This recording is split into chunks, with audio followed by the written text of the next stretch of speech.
Je suis très heureuse de cette tribune parce qu'il y a un mot qui n'apparaît pas et j'en suis ravie, c'est islamophobie.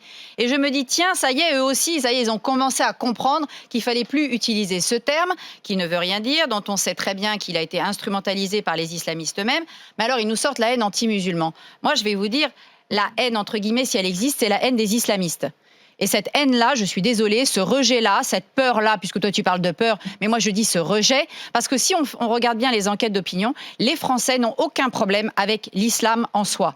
Les Français ont un problème avec l'islam politique, avec l'islamisme. Et ce problème-là, il est légitime. Dans la tribune, s'il te plaît, Barbara, je t'ai laissé parler. ça veut dire que dans la tribune, ils font une confusion entre islamistes et musulmans. Mais bien entendu, puisqu'à chaque fois qu'on est sur un plateau, qu'on écrit quelque chose et qu'on parle de l'islam politique, du travail que font les salafistes. Moi, je ne fais pas de différence, quiétiste, pas quiétiste. Les salafistes, les frères musulmans, les wahhabites, les tablirs, tous ces gens-là qui font de la prédication sur un islam intégriste, eux, ils vous disent, vous parlez des musulmans.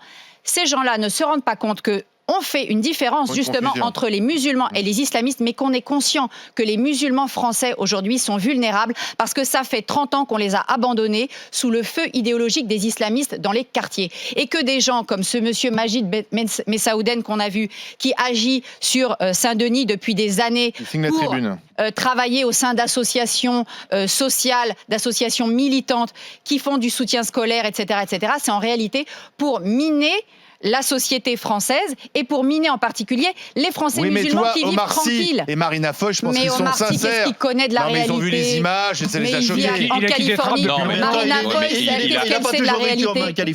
Moi, je pense qu'il n'y a pas de haine anti-musulman.